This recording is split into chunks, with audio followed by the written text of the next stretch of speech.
ದಯವಿಟ್ಟು ಎಲ್ಲರೂ ಜಾಯ್ನ್ ಆಗಿ. ಈಗ ತಾನೇ ಇನ್ನೂ ಸ್ವಲ್ಪ ಹೊತ್ತಿಗೆ ಲೈವ್ ಸ್ಟ್ರೀಮ್ ಸ್ಟಾರ್ಟ್ ಮಾಡ್ತೀನಿ.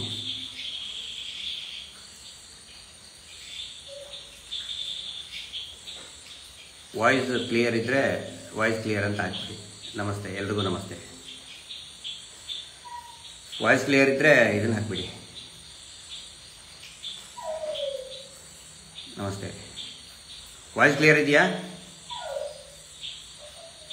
ವಾಯ್ಸ್ ಕ್ಲಿಯರ್ ಇದ್ದರೆ ವಾಯ್ಸ್ ಕ್ಲಿಯರ್ ಅಂತ ಹಾಕ್ಬಿಡಿ. ಓಕೆ, ಕ್ಲಿಯರ್ ಅಂತ ಆಗ್ತಾ ಇದ್ದಾರೆ. Thank you.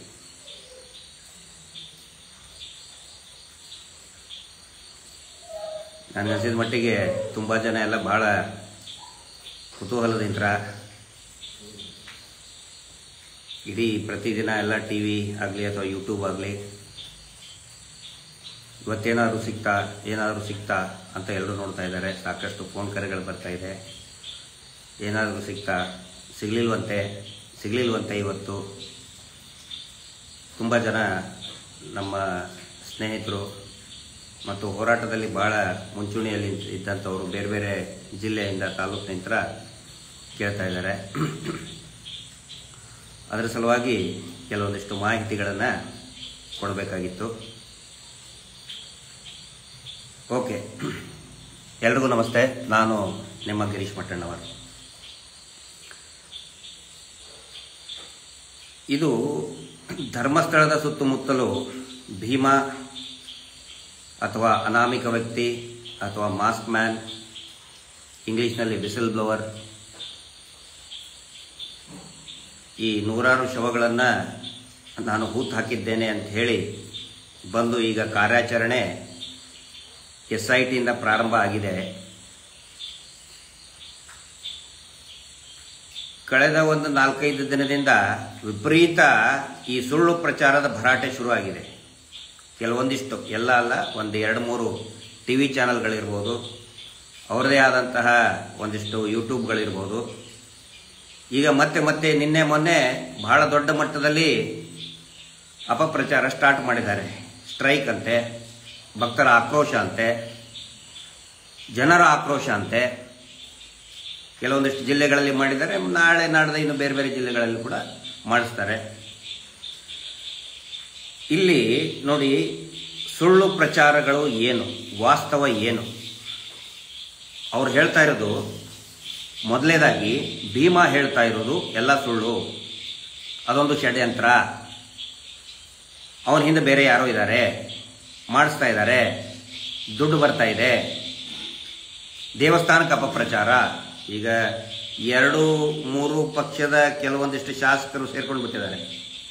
ಸೇರ್ಕೊಂಡು ಧರ್ಮಸ್ಥಳಕ್ಕೆ ಅಪಪ್ರಚಾರ ಆಗೋದಕ್ಕೆ ಬಿಡೋದಿಲ್ಲ, ಅದು ಇದು ಅಂಥೇಳಿ ಹೇಳ್ತಾನೆ ಇದ್ದಾರೆ. ಇರಲಿ, ಹೇಳಿ, ನಮ್ಗೆ ಗೊತ್ತಿತ್ತು ಈ ರೀತಿ ಪ್ರಯತ್ನ ಮಾಡ್ತಾರಂತ ನಮ್ಗೆ ಗೊತ್ತಿತ್ತು. ಇದು ಈ ಹಿಂದೆ ಆಸಾರಾಮ್ ಬಾಪು, ಗುರುಮಿತ್ ರಾಮ್ ರಹೀಮ್ ಸಿಂಗ್ ಏನೀಗ ಜೈಲಲ್ಲಿ ಕಂಬಿ ಎಣಿಸ್ತಾ ಇದ್ದಾರಲ್ಲ, ಅವರು ಇದೇ ಪ್ರಯತ್ನವನ್ನೇ ಮಾಡಿದ್ರು. ಆ ಪ್ರಯತ್ನ ಇವರು ಮಾಡ್ತಾ ಇದ್ದಾರೆ. ಭೀಮಾ ಸುಳ್ಳು, ಇದು ಅಪಪ್ರಚಾರ ಅನ್ನೋರಿಗೆ ಕೆಲವೊಂದಿಷ್ಟು ಮಾಹಿತಿಗಳನ್ನು ಸಾರ್ವಜನಿಕರ ಜೊತೆಗೆ ನಾನು ಹಂಚ್ಕೋತೇನೆ. ಭೀಮಾನ ಬಗ್ಗೆ ಪ್ರತಿನಿತ್ಯ ನೀವು ನೋಡ್ತಾ ಇದ್ದೀರಲ್ಲ, ಬೆಳಿಗ್ಗೆ ನನಗೆ ಗೊತ್ತಿರೋ ಮಾಹಿತಿ ಪ್ರಕಾರ ಬೆಳಿಗ್ಗೆ 9 ಗಂಟೆಗೆ ಮನೆ ಬಿಡ್ತಾನ ಅವನು. ರಾತ್ರಿ 10, ಒಂದೊಂದು ಸರಿ 12, 1 ಗಂಟೆಗೆ ವಾಪಸ್ ತಾನು ಇರುವಂತಹ ಕೊಠಡಿಗೆ ಬರ್ತಾನೆ. ಅಂದರೆ 12 ಗಂಟೆಗಿಂತ ಜಾಸ್ತಿ. ನೀವು ನೋಡಿದ್ದೀರಲ್ಲ, ಟಿವಿಯಲ್ಲೆಲ್ಲ ನೋಡ್ತೀರಲ್ಲ, ಎಲ್ಲರೂ ಮಾಸ್ಕ್ ಹಾಕ್ಕೊಂಡಿದ್ದು ಭೀಮಾ ಅಂತ ಹಿಂಗೆ ಹೇಳ್ತಾರೆ. ಆದರೆ ರೇನ್ಕೋಟ್ ಹಾಕ್ಕೊಂಡು, ಪ್ಲಾಸ್ಟಿಕ್ ರೇನ್ಕೋಟ್ ಹಾಕ್ಕೊಂಡು, ತಲೆಯಿಂದ ಕಾಲಿನವರೆಗೆ ಪೂರ್ತಿ ದೇಹ ಮುಚ್ಚಿಕೊಂಡು ಮುಸುಗುಧಾರಿಯಾಗಿ ಕೆಲಸ ಮಾಡೋದನ್ನ ನೀವು ನೋಡಿದ್ದೀರಿ. 12 ಗಂಟೆಗಿಂತ ಜಾಸ್ತಿ ಅವನ ಜೊತೆಗೆ SIT ಅವರು ಕೂಡ ಇರ್ತಾರೆ. ಆದರೆ ನಿಮಗೆ ಗೊತ್ತಿಲ್ಲದೆ ಇರುವಂತಹ ವಿಚಾರ, ಸಾರ್ವಜನಿಕರಿಗೆ ಗೊತ್ತಿಲ್ಲದೆ ಇರುವಂತಹ ವಿಚಾರ, ಕಳೆದ 2 ತಿಂಗಳಿಂದ ಅವನು ಹೆಂಡತಿ ಮಕ್ಕಳ ಮುಖ ನೋಡಿಲ್ಲ, ಸರಿಯಾಗಿ ಮಾತಾಡೋಕ್ಕಾಗ್ತಾ ಇಲ್ಲ. ಇದೊಂದೇ ಅಲ್ಲ, ಅವನ ಪರಿವಾರಕ್ಕೆ ಪ್ರತಿನಿತ್ಯ ಬೆದರಿಕೆ ಕೊಡ್ತಾ ಇದ್ದಾರೆ. ಹೊರ ರಾಜ್ಯದಲ್ಲಿರುವಂತಹ ಅವನ ಪರಿವಾರಕ್ಕೆ ಆ ಮನೆಯ ಓನರಿಂದ ಜಗಳ ತೆಗೆಸಿದ್ದಾರೆ. ಮನೆ ಬಿಟ್ಟು ಆಚೆಗೆ ಹೋಗೋದಕ್ಕೆ 4-5 ಬಾರಿ ಪ್ರಯತ್ನ ಪಡಿಸಿದ್ದಾರೆ. ಇದೇ ಧರ್ಮೋದ್ಯಮಿ ಕುಟುಂಬದವರು, ಇವರ ಚೇಲಾಗಳನ್ನು ಬಿಟ್ಟು. ಅಂಥ ಪರಿಸ್ಥಿತಿಯಲ್ಲಿ ಅವನು ಕೆಲಸ ಮಾಡ್ತಾ ಇದ್ದಾನೆ. ಆನಂತರ ಅವನು ಯಾವ ಕಾರಣಕ್ಕಾಗಿ ದೇವಸ್ಥಾನದ ಆಡಳಿತದಿಂದ ಹೊರಗಡೆ ಬಂದ ಇದಲ್ಲ, ಅದನ್ನು ಕೇಳಿಬಿಟ್ರೆ ಎಲ್ಲರಿಗೂ ಕೂಡ ರೋಷ ಬರ್ತದೆ, ಮುಂದೆಲ್ಲವೂ ಕೂಡ ಗೊತ್ತಾಗ್ತದೆ. ಇವರಿಗೆ ಇನ್ಯಾರೋ ಆಗಿದ್ರೆ ತಲೆ ಕೆಡಿಸ್ಕೊಳ್ತಾ ಇಲ್ಲ ರೀ, ಅವರು ತಲೆ ಕೆಡಿಸ್ಕೊಳ್ತಾ ಇದ್ದಿಲ್ಲ. ಅವನಿಗೆ ಆ ಕುಟುಂಬದ ಎಲ್ಲ ಅವ್ಯವಹಾರಗಳು, ಕೊಲೆ ಅತ್ಯಾಚಾರಗಳು ಪ್ರತಿಯೊಂದು ಗೊತ್ತಿದೆ. ಯಾರೋ ಒಬ್ರು ಹೇಳ್ತಾ ಇದ್ರು ಅವನಿಗೆ ಸಮೀಪ ಇರೋರು, ಅವನು ಹೋಗಬೇಕಾದ್ರೆ ನೋಡು, ನೀನು ಹುಚ್ಚಿನ ಥರ ಏನೇನೋ ಹೇಳ್ಕೊಂಡು ತಿರುಗಾಡಬೇಡ, ನಿನಗೆ ನಮ್ಮ ಹಣೆ ಬರ ಎಲ್ಲ ಗೊತ್ತಿದೆ, ಎಲ್ಲ ಹಣೆ ಬರ ನಮ್ಮ ಅಂದರೆ ನಾವು ಮಾಡ್ತಾ ಇರೋವಂಥ ಎಲ್ಲ ಕೃತ್ಯ ನಿನಗೆ ಗೊತ್ತಿದೆ. ಅಪ್ಪಿ ತಪ್ಪಿ ಎಲ್ಲಾದರೂ ನೀನು ಬಾಯಿ ಬಿಟ್ಟರೆ, ನೀನು ಯಾವುದೇ ಈ ದೇಶ ಬಿಟ್ಟು ಯಾವ ದೇಶದಲ್ಲಾದರೂ ಇದ್ದರೂ ನಿನ್ನನ್ನು ಮುಗಿಸಿಬಿಡ್ತೀವಿ, ಜೀವ ಸಹಿತ ನಿನ್ನನ್ನು ಬಿಡೋದಿಲ್ಲ ಅಂತ ಹೇಳಿ ಕಳಿಸಿದ್ದಾರೆ. ಅಷ್ಟಾದರೂ ಕೂಡ ಧೈರ್ಯ ಮಾಡಿ ಪೊಲೀಸ್ ಸ್ಟೇಷನ್ಗೆ ಹೋಗಿ ಕೋರ್ಟಲ್ಲಿ ಸತ್ಯವನ್ನೇ ಹೇಳ್ತೀನಿ ಅಂತ ಬಂದಿದ್ದಾನೆ. ಅವನ ಪರಿಸ್ಥಿತಿ ಬಗ್ಗೆನೂ ಕೂಡ ಯೋಚನೆ ಮಾಡಿ. ಆನಂತರ ಅವ್ರು ಹೇಳ್ತಾ ಇದ್ದಾರೆ, ಈಗ ಸುಳ್ಳಿನ ಇದು ಪಟ್ಟಿ 2ನೇದ್ದು, ಅದರಲ್ಲಿ ನನಗೆ ಹೇಳ್ತಾ ಇದ್ದಾರೆ ಜೈನ ಧರ್ಮದ ವಿರುದ್ಧ ನಾನು ಮಾತಾಡ್ತಾ ಇದ್ದೀವಿ ಅಂತ. ನಾವು ಜೈನ ಧರ್ಮೀಯರ ವಿರುದ್ಧ ನೋಡಿ, ನಾನು ಇತ್ತೀಚಿನವರೆಗೂ ಕೂಡ ಹಿಂದೂ ಧರ್ಮ ಜೈನ ಧರ್ಮ ಎರಡೂ ಒಂದೇ ಅಂತ ತಿಳ್ಕೊಂಡವ್. ನಾನು ಬೇರೆ ಬೇರೆ ಅಂತ ನನ್ನ ತಲೆಯಲ್ಲಿ ಇದ್ದಿದ್ದಿಲ್ಲ ಯಾವತ್ತಿಗೂ ಕೂಡ. ಆದರೆ ಯಾವಾಗ ಇವರು ನಾನು ಸೌಜನ್ಯ ಹೋರಾಟದಲ್ಲಿ ಬಂದು ಅನೇಕ ಮಾಹಿತಿಗಳನ್ನು ಬಿಚ್ಚಿಡೋದಕ್ಕೆ ಪ್ರಾರಂಭ ಮಾಡಿದೆ ಮಹೇಶ್ ಶೆಟ್ಟಿ ತಿಮ್ಮರುಡಿ ಅವರ ಜೊತೆಗೆ, ಐವರ್ನಾಡಲ್ಲಿ ಒಂದು ದೊಡ್ಡ ಹೋರಾಟ ಇತ್ತು. ಒಂದು ಸಣ್ಣ ಹಳ್ಳಿಯಲ್ಲಿ ಹತ್ತತ್ರ ಒಂದು 8,000 - 10,000 ಜನ ಸೇರಿದ್ದಾರೆ. ಐವರ್ನಾಡು ಅಂತ. ಅಲ್ಲಿ ಈ ಏನೇನೋ ಅತ್ಯಾಚಾರಿಗಳ ಕರ್ಮಕಾಂಡ, ಅವ್ರ ಹೆಸರು ಇರೋದೇ ಉದಯ್ ಜೈನ್, ಮಲ್ಲಿಕ್ ಜೈನ್, ಧೀರಜ್ ಜೈನ್, ಇನ್ನು ಇಷ್ಟಿಷ್ಟೆಲ್ಲ ಇದೆ, ನಿಶ್ಚಲ್ ಜೈನ್. ಹಂಗೆ ಹೇಳಿದ್ದಕ್ಕೆ ನಾನು ಜೈನ ಧರ್ಮಕ್ಕೆ ಅಪಪ್ರಚಾರ ಮಾಡಿದೆ ಅಂತೇಳಿ ಧರ್ಮಗಳ ನಡುವೆ ದ್ವೇಷ ಅಂತೇಳಿ, ಇದು 2 ವರ್ಷದ ಹಿಂದೆ, ಈಗಲ್ಲ 2 ವರ್ಷದ ಹಿಂದೆ ನನ್ನ ಮೇಲೆ ಕೇಸ್ ರಿಜಿಸ್ಟರ್ ಮಾಡಿದ್ರು. ಪ್ರೂವ್ ಮಾಡೋಕ್ಕಾಗಲಿಲ್ಲ ಅವರಿಗೆ. ಅವಾಗಲೂ ಕೂಡ ಹೇಳಿದ್ದೇನೆ ನೋಡಿ, ನಾವು ಬಾಹುಬಲಿಯನ್ನ ಒಂದು ಏನೋ 2 ಸಂಕೇತ, ಒಂದು ವೈರಾಗ್ಯ, ಇನ್ನೊಂದು ಶೌರ್ಯದ ಸಂಕೇತವಾಗಿ ಮತ್ತು ವೈರಾಗಿಯಾಗಿ ಆ ಬಾಹುಬಲಿ ದೇವ್ರನ್ನ ನೋಡ್ತೀವಿ ಅಂತೇಳಿ ಅದೇ ವಿಡಿಯೋದಲ್ಲೇ ಹೇಳಿದ್ದೇನೆ. ಅದನ್ನು ಕಡೆಗಣಿಸಿ ಕಟ್ಟು ಪೇಸ್ಟು ಎಡಿಟ್ ಮಾಡಿ ನಾನು ಜೈನ ಧರ್ಮಕ್ಕೆ ಯಾವತ್ತಿಗೂ ಬೈದಿಲ್ಲ. ನಾನು ಅದೇ ಹೇಳ್ತಿದ್ದೀನಲ್ಲ, ಯಾವಾಗ ನನ್ನ ಮೇಲೆ ಕೇಸ್ ಮಾಡಿದ್ರು ಅವಾಗ ನನಗನ್ನಿಸ್ತು ಜೈನರು ಹಿಂದೂಗಳು ಇಬ್ಬರು ಪ್ರತ್ಯೇಕ ಅಂತ. ನನಗೆ ಅವಾಗಿಂತ ಅನ್ಸೋಕೆ ಸ್ಟಾರ್ಟ್ ಮಾಡಿದ್ದು. ಅಲ್ಲಿವರೆಗೆ ನನ್ನ ತಲೆಯಲ್ಲಿ ಬಂದೇ ಇಲ್ಲ ಇದು. ಜೈನ ಧರ್ಮ ನನಗೇನು ಕೆಟ್ಟದ್ದು ಮಾಡಿದೆ? ಹೋರಾಟಗಾರರಿಗೆ ಏನು ಕೆಟ್ಟದ್ದು ಮಾಡ್ತು? ಯಾವಾಗ ಕೆಟ್ಟದ್ದು ಮಾಡ್ತು? ನಮಗಂತರೂ ಅನ್ಸೇ ಇಲ್ಲ. ನಮ್ಗೆ ಗೊತ್ತಿದೆ, ಸಣ್ಣದಿಂದ ಓದ್ತಾ ಸಾಹಿತ್ಯ ಲೋಕಕ್ಕೆ ಸಾಕಷ್ಟು ಕೊಡುಗೆ ಕೊಟ್ಟಿದ್ದಾರೆ. ಅನೇಕ ನಮ್ಮ ಸ್ನೇಹಿತರು ಎಷ್ಟೋ ಜನ ಜೈನರಿದ್ದಾರೆ, ಮುಸಲ್ಮಾನರಿದ್ದಾರೆ, ಹಿಂದೂಗಳಿದ್ದಾರೆ, ಕ್ರಿಶ್ಚಿಯನರಿದ್ದಾರೆ. ಇವ್ರಿಗೆ ಬೇಕಾಗಿದೆ ಇವ್ರಿಗೆ ನಿಜವಾದ ನಮ್ಮಲ್ಲಿ ಯಾವುದೇ ತಪ್ಪು ಹುಡುಕಕ್ಕೆ ಆಗ್ತಾ ಇಲ್ಲ. ಹಿಂಗಾಗಿ ಜೈನ ಧರ್ಮ ವಿರೋಧಿ, ಮೊನ್ನೆ ಏನೋ ಹುಬ್ಳಿ ಒಳಗೆ ನಮ್ಮ ಊರೇ ರೀ ಅದು, ಅವನಿಗೆ ಕಂಪ್ಲೇಂಟ್ ಕೊಟ್ಟು ಇವನು ಅಜಿತ್ ಜೈನಿಗೆ ಬೈದ ಕೂಡಲೇ ಜೈನ ಧರ್ಮ ಅಪಚಾರ ಆಯ್ತಂತೇಳಿ ಸುವರ್ಣ ನ್ಯೂಸ್ನಲ್ಲಿ ಇವತ್ತು ಕೂಡ ಮಾಡ್ತಾ ಇದ್ದಾರೆ. ಪಾಪ ಸುಜಾತ ಭಟ್ ಅವರಿಗೆ ಕೆಟ್ಟದಾಗಿ ಕಾಣೆಯಾಗಿದ್ದಾಳೆ ಅಂತೇಳಿ. ಸುಜಾತ 60 ವರ್ಷದ ಪಾಪ ವೃದ್ಧೆ, ಧೈರ್ಯವಾಗಿ ಮುಂದೆ ಬಂದಿದೆ, ಅವ್ರ ಬಗ್ಗೆ ಅಪಪ್ರಚಾರ. ಆ ಅಜಿತ್ ಜೈನಿಗೆ ಅಂದ್ಬಿಟ್ರೆ ಜೈನ ಧರ್ಮಕ್ಕಾಯಿತು ಅಂತ ಹೇಳಿ ಏನಾದರೂ ಮಾಡಿ ನೀವು. ಆದರೆ ವಾಸ್ತವ ನಿಮಗೆ ತಿಳಿಸ್ತಾ ಇದ್ದೀನಿ. ದುಡ್ಡು ಬಂದೈತೆ ಇವರಿಗೆ. 3ನೇದು ದುಡ್ಡು ಬಂದಿದೆ, ಕೇರಳದಿಂದ ದುಡ್ಡು ಬಂದಿದೆ. ದಯವಿಟ್ಟು ನಾನು ಹೇಳ್ತಾ ಇದ್ದೀನಿ, ಅವನು ಯಾವನು ಕೊಟ್ಟವನು ಅವನ ಹೆಸರು ಬಹಿರಂಗ ಮಾಡಿ. ಕೇರಳದವನು ಯಾವನು, ದುಬೈ, ಅಲ್ಲಿ ಹೇಳ್ತಾ ಇದ್ದಾರೆ ದುಬೈದಿಂದ ಬಂದಿದೆ, ಫಾರಿನ್ನಿಂದ ಬಂದಿದೆ, ಕೋಟಿಗಟ್ಟಲೆ ಬಂದಿದೆ ಅಂತೆ. ದಯವಿಟ್ಟು ಅವನು ಯಾವನು ಕೊಟ್ಟಿದ್ದಾನೆ ಅವನ ಹೆಸರು ಹೇಳಿ. ನಾನು ಎಷ್ಟು ಸಾರಿ ಹೇಳಿದ್ದೇನೆ ಇದನ್ನು, ಅವನ ಹೆಸರು ಹೇಳಿ. ಅಥವಾ ಯಾವ ಅಕೌಂಟಿಗಾದರೂ ಬಂದಿದೆ ಅದನ್ನಾದರೂ ಹೇಳಬೇಕಲ್ಲ. ಇವರು ಇದಕ್ಕೆ ಕೊಡೋ ಪುರಾವೆ ಏನಂದ್ರೆ, ಇಷ್ಟು ದೊಡ್ಡ ಹೋರಾಟ ಮಾಡ್ತಾ ಇದ್ದೀರಿ, ಇವರು ದುಡ್ಡು ಎಲ್ಲಿಂದ ಬರ್ತದೆ? ಈ ಪ್ರಶ್ನೆ ಕೇಳ್ತಾರಲ್ಲ, ಅವ್ರು ಯಾವತ್ತಿಗೂ ಕೂಡ ನನಗೆ ಹೋರಾಟ ಮಾಡಿಲ್ಲ. ಹೋರಾಟ ಮಾಡೋದು ದೂರ ಉಳಿತು, ಹೋರಾಟದಲ್ಲಿ ಭಾಗಿ ಕೂಡ ಆಗಿಲ್ಲ. ಯಾಕಂತ ಹೇಳಿದ್ರೆ, ಒಂದು ಹೋರಾಟ ಮಾಡಿದರೆ ದುಡ್ಡು ಕಲೆಕ್ಟ್ ಏನು ಖಜಾನ ಇಟ್ಕೊಂಡು ಯಾವನು ಹೋರಾಟ ಮಾಡಲ್ಲ. ಅಣ್ಣಾ ಹಜಾರೆ ಮಿಲಿಯನಿಯರ್ ಅಲ್ಲ. ಅನೇಕ ಹೋರಾಟಗಾರರು ನೋಡಿದೆ, ಯಾರು ಮಿಲಿಯನಿಯರ್ ಅಲ್ಲ. ಆಮೇಲೆ ಒಬ್ಬೇ ವ್ಯಕ್ತಿ ಕೋಟಿ ಗಟ್ಟಲೆ ಕೊಡಲ್ಲ. ಸೌಜನ್ಯ ಹೋರಾಟದಲ್ಲಿ ಕೂಡ ಮಹೇಶ್ ಶೆಟ್ಟಿ ತಿಮ್ಮರೂಡಿಯವರು ಅವ್ರ ಅನೇಕ ಒಂದು 50-60 ಕಡೆ ಹೋರಾಟ, ಅದು ಬೇರೆ ಬೇರೆ ಸ್ಥಳಗಳಲ್ಲಿ ಹೋರಾಟ. ಅದು ಹೆಂಗಾಗುತ್ತೆ? ಯಾರಾದರೂ ಒಬ್ರು ಹೇಳ್ತಾರೆ, ಮೈಕ್ ನಮ್ದು, ಸ್ಟೇಜಿಗೆ ನಾನು ಕೊಡ್ತೀನಿ, ಪೆಂಡಾಲ್ ಹಾಕೋದಕ್ಕೆ ನಾನು, ಕುರ್ಚಿ ಇಷ್ಟು ನನ್ನ ಕಡೆಯಿಂದ, ಊಟಕ್ಕೆ ಸ್ವೀಟ್ ಏನಾದರೂ ಇದ್ರೆ ನನ್ನ ಕಡೆಯಿಂದ ಇಷ್ಟು, ಮಜ್ಜಿಗೆ ಹಂಚೋದು ನಾನು ಕೊಡ್ತೀನಿ ಅಂತ ಇನ್ನೂ ಯಾರೋ ಒಬ್ಬ ಸಣ್ಣ ವ್ಯಾಪಾರಿ ಬರ್ತಾನೆ. ಒಬ್ಬ ದೊಡ್ಡ ರೈತ ಇದ್ರೆ ಅವನು ಆಯ್ತು, ನನ್ನ ಕಡೆಯಿಂದ ಅಕ್ಕಿ ಇಷ್ಟೊಂದು ಅಕ್ಕಿ ಚೀಲ ನನ್ನ ಕಡೆಯಿಂದ, ಒಂದು 50 ಪ್ಯಾಕೆಟ್ ಅಕ್ಕಿ ಚೀಲ ನನ್ನ ಕಡೆಯಿಂದ. ಹೋರಾಟ ಈ ರೀತಿ ನಡೀತದೆ. ದೆಹಲಿಗೆ ಹೋಗಬೇಕಾದ್ರೂ ಕೂಡ ಅನೇಕ ಜನರು ತಮ್ಮ ಕೈಯಲ್ಲಿ ದುಡ್ಡು ಹಾಕೊಂಡು ಬಂದಿದ್ದಾರೆ. ಇನ್ನಿಷ್ಟು ಜನ ಆಯ್ತು ನಮ್ಮ ಕಡೆ 5,000 2,000 ಅವರು ಹೋರಾಟಕ್ಕೆ ಅಂತ ಹೇಳಿ ಒಂದು ಡೊನೇಷನ್ ಅಂತ ಕೊಟ್ಟಿದ್ದಾರೆ. ಈ ರೀತಿ ಹೋರಾಟಗಳಾಗ್ತವೆ. ಕೇಸ್ ಆದರೆ ನಮ್ಮ ಒಂದು ಪುಣ್ಯ, ಅನೇಕ ಅಡ್ವೊಕೇಟ್ ನಮ್ಮ ಧನಂಜಯ ಸರ್ ಅಂತರೂ 1 ರೂಪಾಯಿ ತಗೊಂಡಂಥವ್ರಲ್ಲ, ಮೋಹಿತ್ ಅವರು 1 ರೂಪಾಯಿ ತಗೊಂಡಂಥವ್ರಲ್ಲ. ಇನ್ನೂ ಕೂಡ ಬೇರೆ ಬೇರೆ ಏನಿದ್ದಾರೆ ಅವರು ಕೂಡ ಏನು ಸಿಕ್ಕಾಪಟ್ಟೆ ಫೀಸ್ ಏನು ಡಿಮಾಂಡ್ ಮಾಡಿಲ್ಲ. ಹೋರಾಟಗಳು ಹಿಂಗಾಗ್ತವೆ. ನೋಡೋರ್ಗೆ ಅನಿಸ್ತದೆ, ಹೌದು ಖಂಡಿತ ಇದು ಅತಿ ದೊಡ್ಡ ಹೋರಾಟ ನಡೆಸ್ತಾ ಇದೀವಿ ನಾವು. ಆದರೆ ಯಾವ ರೀತಿ ದುಡ್ಡು ಬರ್ತಾ ಇದೆ ಅಂತ ಹೇಳಿದರೆ, ಇದರಲ್ಲಿ ಯಾರು ಈಗ ನೋಡಿ, ಈ ಒಂದು ಕಾರ್ಯಕ್ರಮ ಈಗಂತೂ ಯಾವುದೇ ದೊಡ್ಡ ಮಟ್ಟದ ಹೋರಾಟ ಇಲ್ಲ. ಹೋರಾಟ ಆದರೆ ಸರ್ ನಮ್ಮ ಕಡೆ ಅಂತ ಇಷ್ಟು, ನಮ್ಮ ಕಡೆ ಅಂತ ಇಷ್ಟು. ಹೋರಾಟ ಆಗೋದೇ ಹೆಂಗೆ? ಇದೇ ಪ್ರಶ್ನೆ ರೈತ ಹೋರಾಟ ಇದ್ರೆ ಕೇಳ್ತೀರಾ ನೀವು? ದುಡ್ಡು ಎಲ್ಲಿಂದ ಬಂತು? ಕಾವೇರಿ ದೊಡ್ಡ ಹೋರಾಟ ಐತಪ್ಪ, ಯಾವನಾದ್ರೂ ಕೇರಳದಿಂದ ದುಡ್ಡು ಕೊಟ್ಟನ? ದುಬೈ ಇದ್ರೆ ಕೊಡ್ತಾನ? ಕೇಳಿ, ರೈತ ಹೋರಾಟಗಾರರಿಗೆ ಗೊತ್ತಿದೆ, ನಿಜವಾದ ಹೋರಾಟಗಾರರಿದ್ದಾರೆ, ಕೇಳಿ ಅವರಿಗೆ. ಯಾರಾದರೂ ಒಬ್ಬೊಬ್ಬರು ಒಂದೊಂದು ಸ್ಪಾನ್ಸರ್ ಮಾಡ್ತಾರೆ. ಬಸ್ ಟಿಕೆಟ್ ಒಬ್ರು ಕೊಡ್ತಾರೆ, ಟ್ರೈನ್ ಟಿಕೆಟ್ ಇನ್ನೊಬ್ರು ಕೊಡ್ತಾರೆ, ಸ್ಟೇಜ್ಗೆ ಇನ್ನೊಬ್ರು ಕೊಡ್ತಾರೆ. ಅದು ಹೋರಾಟ ಅಂದ್ರೆ ಅದು. ಈ ಹೋರಾಟನೇ ಮಾಡದೇ ಇರೋರಿಗೆ, ಅರ್ಥ ಆಗದವ್ರಿಗೆ ಇದೇ ಹುಳುಕುಗಳೇ ಸುಮ್ಮನೆ ಎತ್ತುತ್ತಾ ಇರ್ತಾರೆ. ಇದನ್ನ ಅರ್ಥ ಮಾಡ್ಕೊಳ್ಳಿ.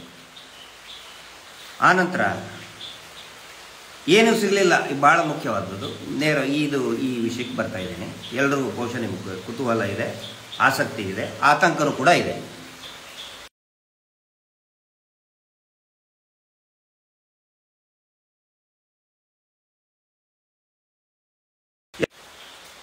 ವಾಯ್ಸ್ ಕ್ಲಿಯರ್ ಬರ್ತಾ ಇದೆಯಲ್ಲ? ವಾಯ್ಸ್ ಕ್ಲಿಯರ್ ಇದೆ ಅಂದ್ಕೊಂಡಿದ್ದೀನಿ. ದಯವಿಟ್ಟು ಮೆಸೇಜ್ ಹಾಕಿ. ವಾಯ್ಸ್ ಕ್ಲಿಯರ್ ಇದೆ, ಓಕೆ. ಭಾಳ ಪ್ರಮುಖ ಘಟ್ಟಕ್ಕೆ ಬರ್ತಾ ಇದ್ದೀನಿ. ಏನು ಸಿಗಲಿಲ್ಲ ಅಂತ ಹೇಳ್ತಾರಲ್ಲ, ಹೆಂಗ್ರಿ? ಯಾವ ಮಾತಿಂದ್ರೆ ಯಾವನ್ರಿ ಹೇಳಿದ್ ನಿಮಗೆ ಏನು ಸಿಗಲಿಲ್ಲ ಅಂತ ಹೇಳಿ? 6ನೇ ಪಾಯಿಂಟಲ್ಲಿ ಸಿಕ್ಕಿದ್ದೇನು, 11ನೇ ಪಾಯಿಂಟಲ್ಲಿ ಸಿಕ್ಕಿದ್ದೇನು? ಇವುಗಳನ್ನು ಬಿಟ್ಟು ಕೂಡ ಅನೇಕ ಪ್ರಮುಖ ಮಾಹಿತಿಗಳು ಸಿಕ್ಕಿದೆ. ಅದನ್ನು ನಾನು ಹೇಳಕ್ಕಾಗಲ್ಲ, ನಮ್ಮ ಬಾಯಿ ಕಟ್ಟಿದೆ. ಅನೇಕ ಪ್ರಮುಖ ಮಾಹಿತಿಗಳು ಸಿಕ್ಕಿದೆ. ಅದ್ರ ಸಲುವಾಗಿ ವಿಲಿ ಇಲಿ ಥರ ಒದ್ದಾಡ್ತಾ ಇದ್ದಾರೆ ಧರ್ಮೋದ್ಯಮಿಗಳು. ಅದ್ರ ಸಲುವಾಗಿ ಇಷ್ಟೊಂದು ಏನೋ ಅಲ್ಲಿ ಪ್ರತಿಭಟನೆ, ಆ MLA ಕಡೆ ಸ್ಟೇಟ್ಮೆಂಟ್ ಕೊಡಿಸಿದೆ, ಈ ಲೀಡರ್ ಕಡೆ ಸ್ಟೇಟ್ಮೆಂಟ್ ಕೊಡಿಸಿದೆ. ಎದಕ್ಕೆ ಬೇಕು? ಏನು ಸಿಗಲಿಲ್ಲ ಅಂದ್ರೆ ಸುಮ್ಮನೆ ಕುತ್ಕೋಬಹುದಲ್ಲ. ಏನು ಸಿಕ್ಕಿಲ್ಲ ಅಂತ ಹೇಳಿದ್ರೆ ಇನ್ನೂ ಸಿಗಲ್ಲಪ್ಪ, ಹೌದಾ? ಏನು ಸಿಕ್ಕಿಲ್ಲ ಅಂತ ತಿಳ್ಕೊಳ್ಳಿ, ಮುಂದೆ ಸಿಗ್ಲಿಕ್ಕಿಲ್ಲ, ಸುಮ್ಮನೆ ಇರಬೇಕಲ್ಲ. ಎಲ್ಲ ಪ್ರಮುಖ ಮಾಹಿತಿಗಳು, ಮೋಡಸ್ ಅಪರಂಡಿ ಯಾವ್ಯಾವ ರೀತಿ ಮಾಡ್ತಾರೆ ಇವರು, ಪ್ರತಿಯೊಂದೂ ಕೂಡ ಸಿಕ್ಕಿದೆ ಅನ್ನುವಂತಹ ಮಾಹಿತಿ ನಮಗಿದೆ. ಅದನ್ನು SIT ದವ್ರು ಹೇಳಬೇಕು. ಅಲ್ಲಿ ಒಟ್ಟಿಗೆ ವೇಟ್ ಮಾಡ್ಬೋದಲ್ಲ, ಇನ್ನೊಂದು ಸ್ವಲ್ಪ ದಿನಪ್ಪ. ಯಾಕೆ ನೋಡಿ, 13ನೇ ಪಾಯಿಂಟ್ ಎಲ್ಲರೂ ಹೇಳ್ತಾ ಇದ್ರು. ಒಬ್ಬರು ಸಂಸದರು ಕೂಡ ಹೇಳಿದ್ರು 13ನೇ ಪಾಯಿಂಟ್ ಬಹಳ ಇದನ್ನು ಏನು ನಿರ್ಣಾಯಕ. TV ಚಾನಲ್ನಲ್ಲಿ ಹೇಳ್ತಾರೆ ನಿರ್ಣಾಯಕ. ಏನು 13 point? Point number 13 mass burial site. ಹೌದು, ಮಾಸ್ ಬರಿಯಲ್ ಸೈಟ್ ಅಂತ 15 ಅಡಿ ಮಣ್ಣು ಹಾಕಿದ್ದಾರೆ ಅಲ್ಲಿ. 15 ಅಡಿ ಮಣ್ಣು ಹಾಕಿದ್ದಾರೆ. ಯಾವಾಗ? ಒಂದು 10-12 ವರ್ಷದ ಹಿಂದೆನೆ 15 ಅಡಿ ಮಣ್ಣು ಹಾಕಿದ್ದಾರೆ, 10 ವರ್ಷದ ಹಿಂದೆ. ಆನಂತರ 2 ಸರಿ ಆ ಬ್ರಿಡ್ಜ್ ಕೊಚ್ಕೊಂಡು ಹೋಗಿದೆ. ಆ್ಯಕ್ಚುಲಿ ಅಲ್ಲಿ ಬ್ರಿಡ್ಜ್ ಕಟ್ಟುವಂಥ ಅವಶ್ಯಕತೆ ಇದ್ದಿದ್ದಿಲ್ಲ ಅಂತ ಹೇಳ್ತಾರೆ ಎಲ್ಲರೂ ತಜ್ಞರು. ಬೇಕು ಅಂತಲೇ ಅಲ್ಲಿ ಹೆಣ ಹೋಗ್ತಾ ಇರೋದ್ಕೊಳ್ಳಿ, ಅಲ್ಲಿ ಏನಾದರೂ ಒಂದು ಕಿತಾಬದಿ ಕೆತ್ತಬೇಜಿ ಮಾಡೋದು. ದಯವಿಟ್ಟು ಯಾರ್ಯಾರು ರಾಜ್ಯದ ಬೇರೆ ಬೇರೆ ಭಾಗದಲ್ಲಿ, ದೇಶದ ಬೇರೆ ಬೇರೆ ಭಾಗದಲ್ಲಿ ಮತ್ತು ವಿದೇಶದಲ್ಲಿ ಕುತ್ಕೊಂಡು ವಿಶ್ಲೇಷಣೆ ಮಾಡ್ತಾ ಇದ್ದೀರಿ, ಆತಂಕ ವ್ಯಕ್ತಪಡಿಸ್ತಾ ಇದ್ದೀರಿ, ಏನು ಸಿಗಲಿಲ್ಲ ಅಂತ. ಆಮೇಲೆ GPR ಬಂತು, ಏನು ಸಿಗಲಿಲ್ಲ. GPR ಬಂತು, ಏನು ಸಿಗಲಿಲ್ಲ. ಹೌದು, ಏನು ಸಿಗಲಿಲ್ಲ ಅಂತೆ. ನಾನು ಕೂಡ ಅಂತೆ ಅಂತಾನೆ ಹೇಳಬೇಕು.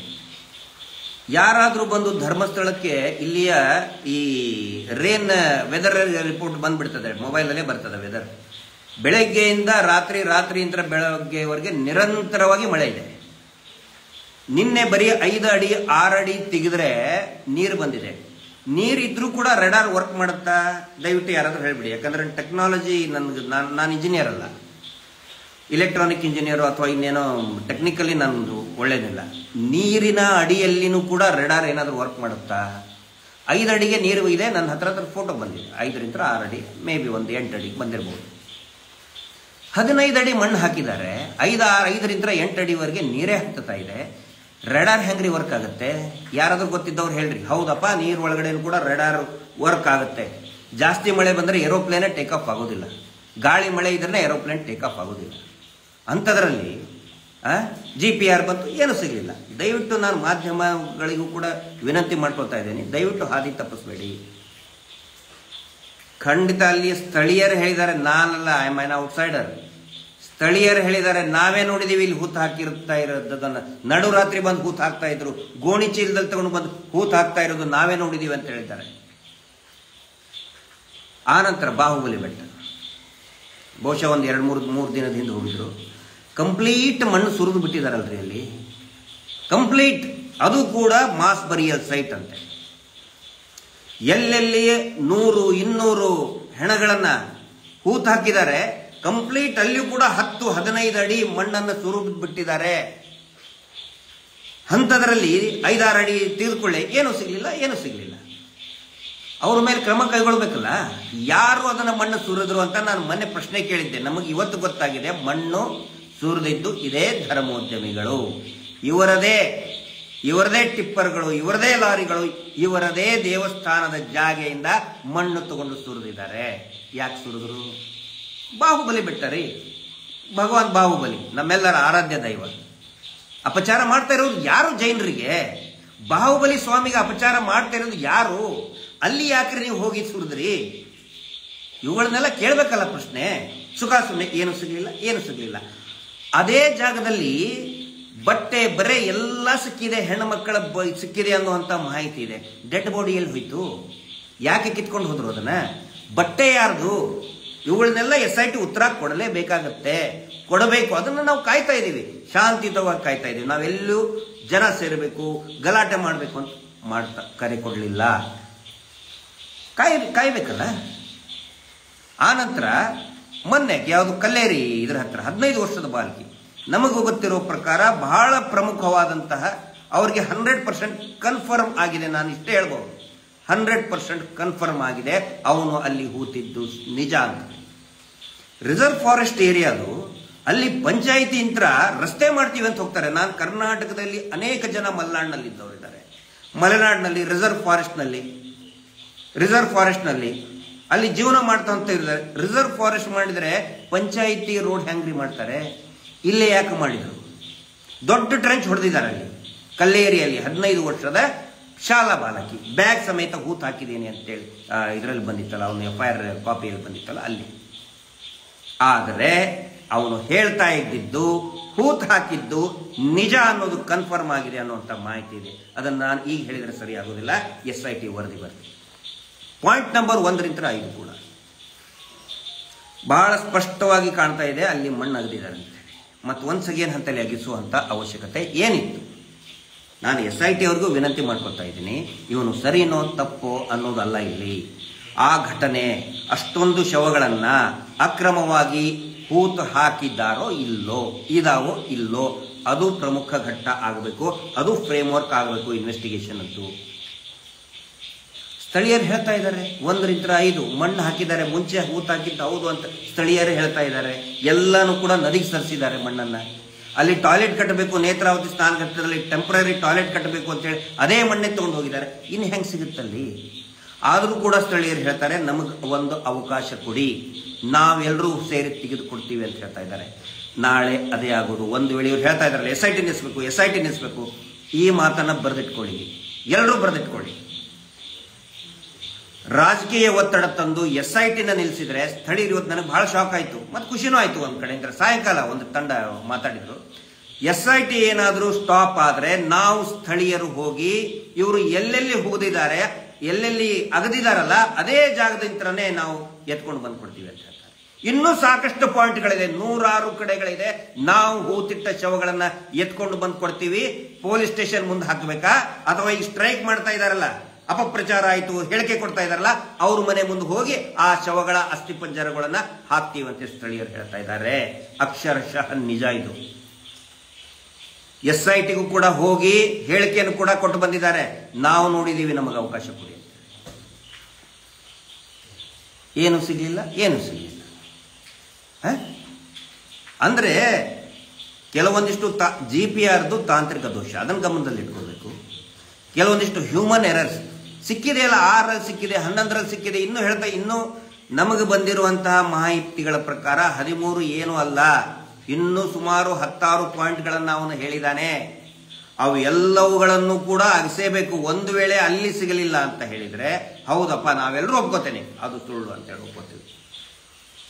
ಧಾರಾಕಾರ ಮಳೆ ಸುರಿತಾ ಇದೆ, 5 ಅಡಿ 6 ಅಡಿ ನೀರು ಹತ್ತುತ್ತಾ ಇದೆ, 15-20 ಅಡಿ ಮಣ್ಣು ಹಾಕಿದ್ದಾರೆ, ಏನು ಸಿಗಲಿಲ್ಲ, ಏನು ಸಿಗಲಿಲ್ಲ. ಆನಂತರ ಒಂದು ಅರ್ಥ ಮಾಡ್ಕೋಬೇಕು, ಇದೇನೋ ಇಬ್ಬರು ಜಗಳ ಮಾಡಿ ಪೊಲೀಸ್ ಸ್ಟೇಷನ್ಗೆ ಹೋಗಿರ್ತಾರಲ್ಲ, ರಾಜಿ ಪಂಚಾಯಿತಿ ಮಾಡುವಂಥ ಕೇಸ್, ಅವು ಕಂಪೌಂಡೇಬಲ್ ಅಫೆನ್ಸಸ್ ಅಂತಾರೆ, ಆ ಕೇಸ್ ಅಲ್ಲ. ಆ ಕೇಸಿಗೆ 60 ದಿನ ಟೈಮ್ ಇದೆ ಚಾರ್ಜ್ ಶೀಟ್ ಹಾಕೋದಕ್ಕೆ. ಕಾನೂನಿನಲ್ಲಿ 60 ಡೇಸ್. ಜಗಳಾಡಿರ್ತಾರಲ್ಲ, ಈಗ ರಸ್ತೆಯಲ್ಲಿ ನಿಂತ್ಕೊಂಡು ಕೈ ಹಿಡ್ಕೊಂಡು ಜಗಳಾಡಿರ್ತಾರಲ್ಲ, ಅವು ರಾಜಿ ಪಂಚಾಯಿತಿ ಆಗುವಂಥ ಕಂಪೌಂಡೇಬಲ್ ಕೇಸಸ್, ಅವಕ್ಕೆ ಚಾರ್ಜ್ ಶೀಟ್ ಹಾಕೋದಕ್ಕೆ 60 ದಿನ ಇರ್ತದೆ. ಒಂದು ಹೀನಸ್ ಅಫೆನ್ಸ್, ಗಂಭೀರ ಅಪರಾಧ ಆದರೆ 90 ಡೇಸ್ ಟೈಮ್ ಇದೆ, 90 ಡೇಸ್. ಇಲ್ಲಿ 106 ಶವಗಳನ್ನ ಹೂತ್ ಹಾಕಿದ್ದೀನಿ ಅಂತ ಹೇಳ್ತಾನೆ, ಅದರಲ್ಲಿನೇ 3 ಆಲ್ರೆಡಿ ಸಿಕ್ಕಿದೆ ಅಂತೆ. ಅಂದ್ರೆ ಇದು ಪಾಯಿಂಟ್ ನಂಬರ್ 11 ನಲ್ಲಿ ಇದ್ದಿದ್ದು 2, 3, 5, 6 ಯಾರಿಗೂ ಕೂಡ ಗೊತ್ತಿಲ್ಲ, ಇನ್ನೂ ಸಾಕಷ್ಟಿದೆ ಅನ್ನೋ ಮಾಹಿತಿ ಇದೆ. ಇಷ್ಟೊಂದು ಇದನ್ನ ಸಿಗಬೇಕಾದ್ರೆ 15 ಈಗ ಶುರುವಾಗಿ ಒಂದು 13, 14, ಇವತ್ತು 15ನೇ ದಿನ ಇರ್ಬೇಕು. ಮುಗಿಸ್ಬಿಡಿ. ಯಾಕೆ ಅವಸರ? ಅಲ್ಲಿ ಗುಂಡಿ ತೆಗೆದಿದ್ದೇನೆ, ಯಾರಾದ್ರೂ ಮನೆಯಲ್ಲಿ ಹೋಗಿ ಗುಂಡಿ ತೆಗೆದ್ರ, ದೇವಸ್ಥಾನದೊಳಗೆ ಹೋಗಿ ಗುಂಡಿ ತೆಗೆದ್ರ, ಗುಂಡಿ ತೆಗೆದು ಬಿಟ್ರೆ ಏನು ಬರಗಾಲ ಬಂದ್ಬಿಡ್ತಾ ಅಥವಾ ಪ್ರವಾಹ ಪ್ರಳಯ ಆಗಿಬಿಡ್ತಾ? ಏನಾಯ್ತ್ರಿ? ಅಷ್ಟು ಬಜೆಟ್ ಹೋಗುತ್ತೆ. ಇವ್ರು ಏನು ಹೇಳಿಕೆ ಕೊಡ್ತಾ ಇದಾರಲ್ಲ ನಾಯಕರುಗಳು, ಇವರೇ 106 ಕೋಟಿ ಬೋಗಸ್ ಬಿಲ್ ಮಾಡಿ ತಿಂದಿರ್ತಾರೆ. ಬೋಗಸ್ ಬಿಲ್ ಕಂಡಲ್ಲಿ ಅಗಸಿ ಆ ರಸ್ತೆ ಈ ರಸ್ತೆ ಅಂತ ಹೇಳಿ ರಸ್ತೆನೂ ಇರಲ್ಲ, ಏನು ಮಣ್ಣು ಇರಲ್ಲ, ಅಂತದ್ರಲ್ಲಿನೇ 106 ಕೋಟಿ ರೂಪಾಯಿ ಬಿಲ್ ಎತ್ಕೋತಾ ಇದ್ದಾರೆ. ಒಂದು ಇಡೀ ರಾಜ್ಯ ದೇಶ ಕಂಡಂತ ಪ್ರಮುಖ ತನಿಖೆ ನಡೀತಾ ಇದೆ. ನಿಲ್ಲಿಸ್ಬಿಡಿ. SIT ಮಾಡಬಾರ್ದು. ಯಾಕೆ? ಏನು ಪ್ರಾಬ್ಲಮು? ಅಗಿಲಿ ಇನ್ನೂ 100 ಕಡೆ ಅಗಿಲಿ, ಆಮೇಲೆ ಮುಚ್ತಾರೆ ಅದನ್ನ. ಏನ್ ಗಣಿಗಾರಿಕೆ ಮಾಡ್ತಾ ಇದಾರ SIT ಅವ್ರು? ಏನಾದ್ರು ಮೈನಿಂಗ್ ಮಾಡ್ತಾ ಇದಾರೆ? ಇವರೇ ಮೈನಿಂಗ್ ಮಾಡ್ತಾ ಇದ್ದಾರೆ ಫಾರೆಸ್ಟ್ ಏರಿಯಾದಲ್ಲಿ. ಇದೇ ಧರ್ಮೋದ್ಯಮಿ ಇವನೇ ಇದ್ದಾನೆ. ಫಾರೆಸ್ಟ್ ಅಲ್ಲಿ ಹೋಗಿ ಅಲ್ಲಿ ಸಿಕ್ಕಾಪಟ್ಟೆ ಹಾಕ್ಸಿದ್ದಾರೆ. ಬಾಹುಬಲಿ ಬೆಟ್ಟದಲ್ಲಿ ಮಣ್ಣು ಎಲ್ಲಿಂದ ಬಂದಪ್ಪ? ಎಲ್ಲಿಂದ ಬಂತು? ಅದು ಎಕ್ಸಿದ್ದು ತಪ್ಪಲ್ವಾ? ಅವ್ರು ಅಗಸ್ತಾರೆ, ಅದು ತಪ್ಪಲ್ಲ. ನಟ್ಟ ನೋಡು ಕಾಡಲ್ಲಿ ಹೋಗಿ ಮಣ್ಣನ್ನ ಎತ್ಕೊಂಡು ಬಂದಿದ್ದಾರೆ ಪಾಯಿಂಟ್ ನಂಬರ್ 1 ರಿಂದ 5ವರೆಗೆ, ಅದು ತಪ್ಪಲ್ವಾ? ಅದು ಫಾರೆಸ್ಟ್ ಏರಿಯಾದಲ್ಲಿ, ರಿಸರ್ವ್ ಫಾರೆಸ್ಟ್ ಅಲ್ಲಿ ಮಣ್ಣು ಅಗದಿದ್ದಾರೆ, ಅದು ಅಪರಾಧ ಕಾಣ್ತಾ ಇಲ್ಲ. SIT ಒಂದು 4 ಇದನ್ನ ಅಗದ ಕೂಡಲೇ ಅಗದು ಬಿಟ್ರು. ದೇವಸ್ಥಾನದೊಳಗೆ ಅಗದ್ರೇನ್ರಿ? ನಿಮ್ಮ ಮನೆಗೆ ಬಂದು ಏನಾದ್ರು ಅಗದಿದ್ದಾರೇನ್ರಿ ಅವರು? ವಿತ್ ಆಲ್ ಪ್ರೊಸೀಜರ್ ಫಾಲೋ ಮಾಡ್ಕೊಂಡು ಮಾಡ್ತಾ ಇದ್ದಾರೆ. ಇನ್ನೂ 100 ಗುಂಡಿ ಅಗಿಲಿ. ಅವನು ಹೇಳಿದಂತಹ ಎಲ್ಲಾ ಸ್ಪಾಟ್ಗಳನ್ನು ಕೂಡ ಅಗಿಲೇಬೇಕು. ಒಂದು ವೇಳೆ ನಡುವೆ ಏನಾದರೂ SIT ನಿಂತು ಹೋಗಿದ್ರೆ ಅವಾಗ ಇಡೀ ರಾಜ್ಯಾದ್ಯಂತ ದೊಡ್ಡ ಪ್ರತಿಭಟನೆ ಆಗುತ್ತೆ, ಗೊತ್ತಿರಲಿ.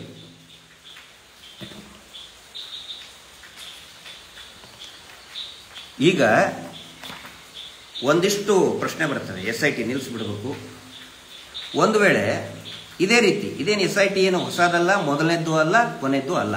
ತನಿಖೆ SIT ಅಂದ್ರೆ ಒಂದು ಸ್ಪೆಷಲ್ ತಂಡ ಅಂತ ಮಾಡಿರ್ತಾರೆ, CIDಗಳು ಇರ್ತದೆ, CBI ಇರ್ತದೆ. ಇದೇ ರೀತಿ ಏನಾದರೂ ನಾಳೆ ಒಂದು ದೊಡ್ಡ ಕೊಲೆಗಡಕನ ವಿರುದ್ಧ ಅಥವಾ ಒಂದು ದೊಡ್ಡ ಮೇಜರ್ ಸ್ಕ್ಯಾಂಡಲ್ ವಿರುದ್ಧ SIT ತನಿಖೆ ಆದಾಗ ಅವನು ಹೇಳ್ಕೊತಾನೆ, ನನ್ನ ಧರ್ಮಕ್ಕೆ ಅಪಪ್ರಚಾರ, ನನ್ನ ಮನೆ ದೇವರು ಇದಪ್ಪ, ನನ್ನ ಮನೆ ದೇವರು ಇದು, ನನ್ನ ವಿರುದ್ಧ ತನಿಖೆ ಆದ್ರೆ ನನ್ನ ಮನೆ ದೇವರಿಗೆ ಅಪಪ್ರಚಾರ. ಇವ್ರು ಅದೇ ಮಾಡ್ತಾ ಇದಾರಲ್ಲ. ಈಗ ದೇವಸ್ಥಾನಕ್ಕಂತೂ ಯಾರು ಏನು ಅಂತ ಇಲ್ಲ. ನಾಳೆ ಅವರು ಹಾಗೆ ಮಾಡಿದ್ರೆ ಏನ್ ಮಾಡ್ತೀರಾ? ಯಾಕೆ ಒಂದು ಬ್ಯಾಡ್ ಎಕ್ಸಾಂಪಲ್ ಸೆಟ್ ಮಾಡ್ತಾ ಇದ್ದೀರಾ? ಆಗಲಿ, ತನಿಖೆ ಪೂರ್ತಿ ಆಗಲಿ. ಷಡ್ಯಂತ್ರ ಇದ್ರೆ ಇವ್ರು ಹೇಳ್ತಾ ಇದ್ದಾರೆ, ಷಡ್ಯಂತ್ರ ನನಗೆ ಗೊತ್ತಿದೆ, ಇವ್ರು ನನ್ನ ಮೊನ್ನೆ ದೃಷ್ಟಿಯಲ್ಲಿ ಇಟ್ಕೊಂಡು ಹೇಳ್ತಾ ಇದ್ದಾರೆ. ನಾವು ಅನೇಕ ಸಾರಿ ಹೇಳಿದ್ದೀವಿ, ಷಡ್ಯಂತ್ರ ಇದ್ರೆ ನಮ್ಮನ್ನು ತನಿಖೆ ಮಾಡಿ, ಪ್ಲೀಸ್ ನಮ್ಮನ್ನು ತನಿಖೆ ಮಾಡಿ. ಬಂದಿದೆಯಾ ಕೋಟಿಗಟ್ಟಲೆ, ತನಿಖೆ ಮಾಡಿ, ಇನ್ವೆಸ್ಟಿಗೇಷನ್ ಮಾಡಿ. ನಮ್ಮ ಸ್ಥಿರಾಸ್ತಿ, ಚರಾಸ್ತಿ, ವಾಟ್ ಎವರ್ ಪ್ರತಿಯೊಂದನ್ನು ತನಿಖೆ ಮಾಡಿ. ನಾವು ಇಲ್ಲ ಅಂತ ಹೇಳಿಲ್ಲ, ಯಾವತ್ತು ಓಡಿ ಹೋಗಿಲ್ಲ.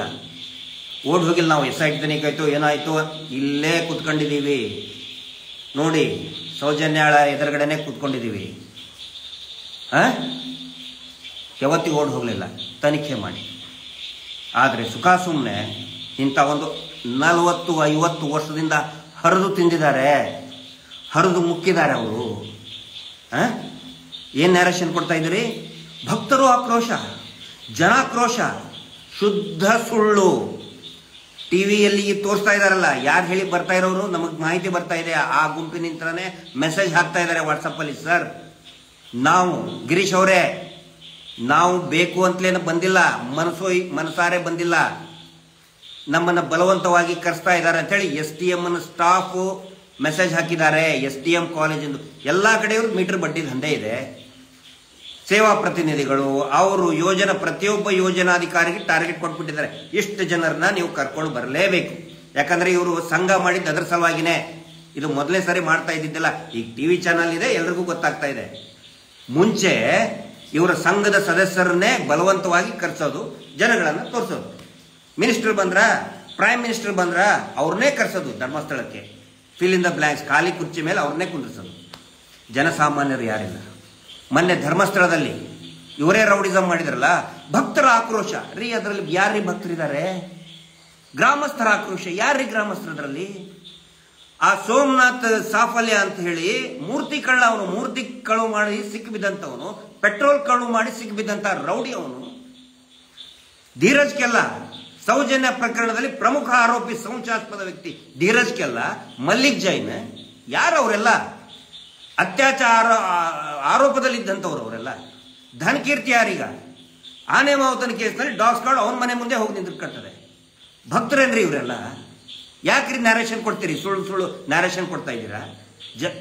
ಜನಸಾಮಾನ್ಯರು, ಗ್ರಾಮಸ್ಥರು ಅವ್ರವ್ರ ಪಾಡಿಗೆ ಅವ್ರ ಕೆಲಸ ಮಾಡ್ತಾರೆ. ಅವರು ಗ್ರಾಮಸ್ಥರು, ಅವ್ರು ಜನಸಾಮಾನ್ಯರು.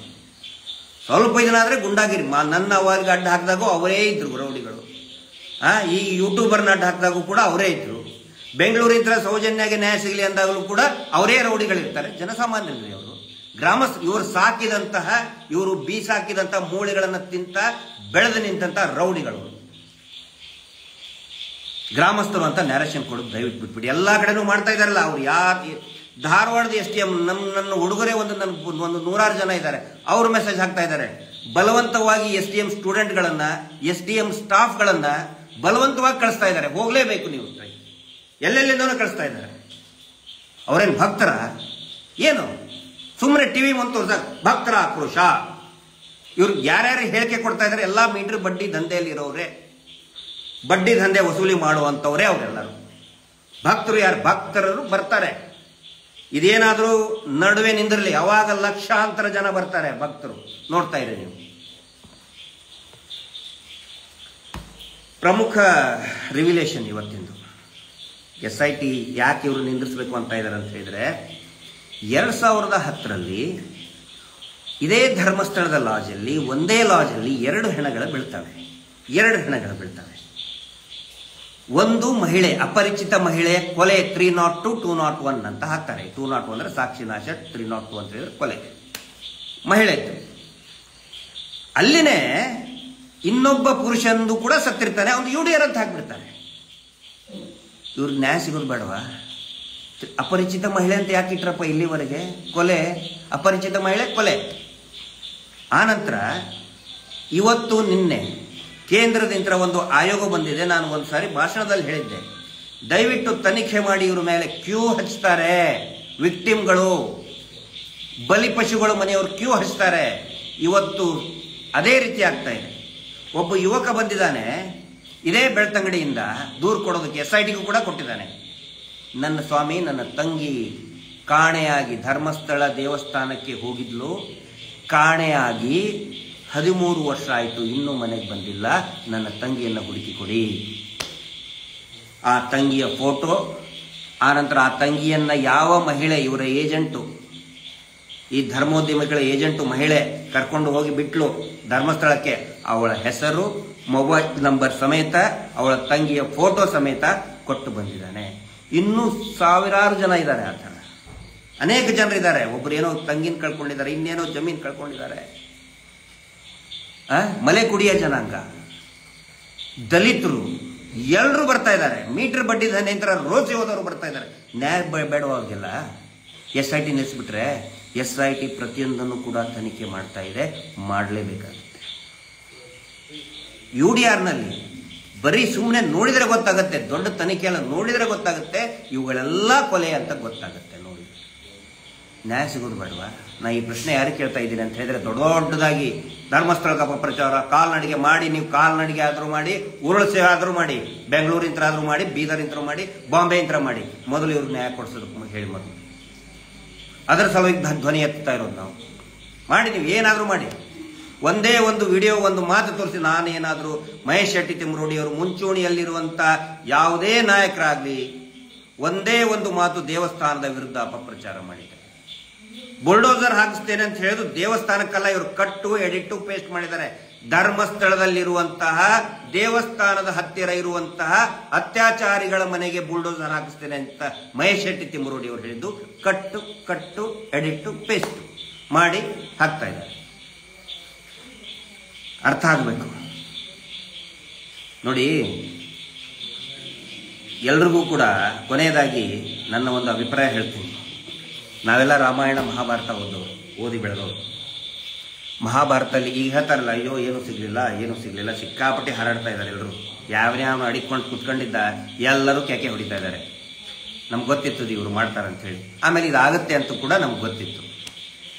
ಮಹಾಭಾರತದಲ್ಲಿ ಚಕ್ರವ್ಯೂಹ ಭೇದಿಸಬೇಕಾದ್ರೆ ಒಂದು ಸನ್ನಿವೇಶ ಬರ್ತದೆ. ಅರ್ಜುನ ಹೇಳಿಬಿಡ್ತಾನೆ ಸಿಟ್ಟಲ್ಲಿ, ನನ್ನ ಮಗ ಅಭಿಮನ್ಯುಗೆ ಇವರು ಕೊಂದ, ಜಯದ್ರಥ ಇವನ್ನ ಸೂರ್ಯಾಸ್ತ ಆಗೋದ್ರೊಳಗಡೆ ಅವನನ್ನು ನಾನು ಸಂಹಾರ ಮಾಡ್ತೀನಿ ಅಂತ ಹೇಳಿ. ಮಧ್ಯಾಹ್ನ ಆಯಿತು, ಸಾಯಂಕಾಲ ಆಯಿತು. ಅನ್ನಿಸ್ತು, ಅಯ್ಯೋ ಸಾಯಂಕಾಲ ಆಗಿ ಹೋಗ್ಬಿಡ್ತು, ಸೂರ್ಯಾಸ್ತ ಆಗಿ ಹೋಗ್ಬಿಡ್ತು ಅಂಥೇಳಿ ಅಂದ್ಕೂಳೆ ಜಯದ್ರಥ ಕೌರವರ ಗ್ಯಾಂಗ್ ಏನಿದೆ, ಡಿ ಗ್ಯಾಂಗು, ತೈ ಕುಣಿಯಕ್ಕೆ ಸ್ಟಾರ್ಟ್ ಮಾಡ್ತಾರೆ. ಗೆದ್ದು ಬಿಟ್ಟು ಇವನು ಸೋತ್ಬಿಟ್ಟ ಅರ್ಜುನ ಅಂಥೇಳಿ. ಅರ್ಜುನ ಬಹಳ ಮಂಕಾಗಿ ಕೃಷ್ಣನ ಕಡೆ ನೋಡ್ತಾನೆ, ಅಯ್ಯೋ ಸರ್ ಹಿಂಗಾಗಿಬಿಡ್ತಲ್ಲ ಅಂತೇಳಿ. ಈಗ ಹೆಂಗೆ ಕುಣಿತಾ ಇದ್ದಾರಲ್ಲ ದೇವಸ್ಥಾನಕ್ಕೆ, ಅಪಪ್ರಚಾರ ಅನ್ನೋದೇ ಒಂದು ದೊಡ್ಡ ಅಪಪ್ರಚಾರ. ಎಲ್ಲರೂ ಯಾರ್ಯಾರು ಅಡಿಕೊಂಡು ಕುಂತಿದ್ರು ಎಲ್ಲರೂ ಹೇಳ್ತಾ ಇದ್ದಾರೆ. ನಿನ್ನೆ ಆಂಧ್ರ ಪ್ರದೇಶದಲ್ಲಿ ಕೂಡ ಸ್ಟಾರ್ಟ್ ಮಾಡಿದಾರಂತೆ. ಅಂದರೆ ಜಯದ್ರಥ ಎಕ್ಸ್ಪೋಸ್ ಆಗಿಬಿಡ್ತಾನೆ ಅವಾಗ. ಕತ್ಲಾಗ್ಬಿಡ್ತು, ನಾನು ಗೆದ್ದೆ ಅಂತ ಎಕ್ಸ್ಪೋಸ್ ಆಗಿಬಿಡ್ತಾನೆ. ಅದೇ ರೀತಿ ಈಗ ಯಾರ್ಯಾರು ಢೋಂಗಿಗಳಿದಾರಲ್ಲ, ಇಷ್ಟು ವರ್ಷವರೆಗೆ ನಾವು ಹಿಂದೂ ಧರ್ಮವನ್ನು ರಕ್ಷಣೆ ಮಾಡ್ತೀವಿ ಅಂತ ಹೇಳ್ಕೊಂಡು ಡೋಂಗಿತನ ಮಾಡ್ತಾ ಇದ್ರಲ್ಲ, ಆನಂತರ ನಾವು ಜನಸೇವಕರು, ಎಲ್ಲ ಪಾರ್ಟಿಯವರು, ನಾನು ಒಂದು ಪಾರ್ಟಿ ಹೇಳ್ತಾ ಇಲ್ಲ, ಬೇರೆ, ನಾವು ಜನಸೇವಕರು, ನಾವು ರಕ್ಷಕರು, ದೊಡ್ಡ ಬೋರ್ಡ್ ಹಾಕಿರ್ತಾರಲ್ಲ, ಬರ್ತ್ಡೇ ಕಟೌಟ್ಸು ಎಲ್ಲ ಹಾಕೊಂಡು ಪೇಪರ್ನಲ್ಲಿ ಜನಸೇವಕ, ಅವರು ಎಲ್ಲರೂ ಎಕ್ಸ್ಪೋಸ್ ಆಗ್ತಾ ಇದ್ದಾರೆ. ಯಾವ ರೀತಿ ಜಯದ್ರಥ ಎಕ್ಸ್ಪೋಸ್ ಆದ್ಮೇಲೆ ಸೂರ್ಯಾಸ್ತ ಆಯಿತು ಅಂತ ಹೇಳ್ಕೊಂಡು, ಅದಾದ್ಮೇಲೆ ಆಗಿದ್ದೇನು, ಕೃಷ್ಣನ ಕಡೆ ತಿರುಗಿದಾಗ ಕೃಷ್ಣ ಹೇಳ್ತಾನೆ, ಎಲ್ಲ ಇತ್ತು ಸೂರ್ಯಾಸ್ತ, ನೋಡು ನೋಡೋದಿಷ್ಟೇ ಹೋಯ್ತು ನೋಡು ಅಂದ್ಕೊಳ್ಳೆ. ಮಸುಕು ಕತ್ತಲೆ ಮತ್ತೆ ಸರಿತದೆ. ಸರಿದ್ಕೊಳ್ಳಿ ಹೇಳ್ತಾನೆ, ನೋಡು ಎಕ್ಸ್ಪೋಸ್ ಆಗಿದ್ದಾನೆ ಜಯದ್ರಥ. ಈಗಲೂ ಅದೇ ಆಗುತ್ತೆ. ಈಗಲೂ ಈ ಹೋರಾಟದಲ್ಲಿ ಅದೇ ಆಗುತ್ತೆ. ಈಗ ಮಸುಕು ಕವದಂತಹ ಸನ್ನಿವೇಶದಲ್ಲಿ ನಾವಿದ್ದೀವಿ. ಇನ್ನು ಸ್ವಲ್ಪ ದಿನದಲ್ಲಿ ಆ ಮಸುಕು ಮೋಡ ಪಕ್ಕಕ್ಕೆ ತಳ್ಳಿ ನೂರಾರು ಶವಗಳು ಖಂಡಿತ ಸಿಗುತ್ತೆ. ಭೀಮ ತೋರಿಸಿದಂತಹ ಒಂದೇ ಒಂದು ಪಾಯಿಂಟು ಖಂಡಿತ ಸುಳ್ಳಲ್ಲ, ಎಕ್ಸ್ಪೋಸ್ ಆಗೇ ಆಗ್ತಾರೆ. ಬರೆದಿಟ್ಕೊಳ್ಳಿ ನನ್ನ ಮಾತನ್ನು. ಮಹಾಭಾರತ ಚಕ್ರವ್ಯೂಹದ ಸನ್ನಿವೇಶ ಏನಿದೆ ಅದು ರಿಪೀಟ್ ಆಗ್ತಾ ಇದೆ. ಸೌಜನ್ಯ ಶಕ್ತಿ ಖಂಡಿತ ಕೆಲಸ ಮಾಡ್ತಾನೆ ಇದೆ. ನಾವು ಪ್ರವೋಕ್ ಮಾಡ್ತಾ ಇದ್ದಾರೆ ನಮ್ಮನ್ನು, ನಾವು ಬೈಬೇಕು, ಗಲಾಟೆ ಮಾಡಬೇಕು. ನಾವು ಯಾಕೆ ಸುಮ್ಮನೆ ಇದ್ದೀವಿ? ತನಿಖೆ ಆಗಲಿ, ಶಾಂತಿಂತರ ಆಗಲಿ, ಶಾಂತಿಂತರ ನ್ಯಾಯ ಸಿಗಲಿ ಅಂತೇಳಿ. ಆದರೆ ಏನು ಮೋಡ ಕವಿದಿದೆ, ಕತ್ತಲೆ ಕವಿದಿದೆ, ಅದು ವೆರಿ ಶಾರ್ಟ್ ಟರ್ಮ್, 1-2 ದಿನದಲ್ಲಿ ಹೊರಗಡೆ ಬರುತ್ತೆ. ಬೆಳಕು ಬಂದೇ ಬರುತ್ತೆ. ಇದರೊಂದಿಗೆ ಇವತ್ತಿನ ಈ ನನ್ನ ಮಾತನ್ನು ಮುಗಿಸ್ತಾ ಇದ್ದೀನಿ. ಸೌಜನ್ಯ ಶಕ್ತಿ ಯಾವತ್ತಿಗೂ ಕೂಡ ನಮ್ಮೊಂದಿಗೆ ನಿಮ್ಮೊಂದಿಗೆ ಇದ್ದೇ ಇರ್ತದೆ. ಈ ಹೋರಾಟದ ಸ್ಫೂರ್ತಿ ಅದು. ನಾವ್ಯಾರು ಹೋಗಕ್ಕೆ ಬಂದಿಲ್ಲ. ಇಲ್ಲಿ ಯಾರೂ ಓಡಿ ಹೋಗಿಲ್ಲ. ಜಯವನ್ನು ತೆಗೆದುಕೊಂಡೇ ಈ ದುಷ್ಟರನ್ನು ಸಂಹಾರ ಮಾಡಿನೇ, ಸಂಹಾರ ಅಂದರೆ ಇನ್ನೇನೋ ತಿಳ್ಕೊಬೇಡಿ, ಕಾನೂನು ರೀತಿಯಿಂದ ಇವರಿಗೆ ಜೈಲಿನ ದಾರಿ ತೋರಿಸಿಯೇ ನಾವು ಹೋಗೋದು. Justice for Soujanya. ನಮಸ್ತೆ.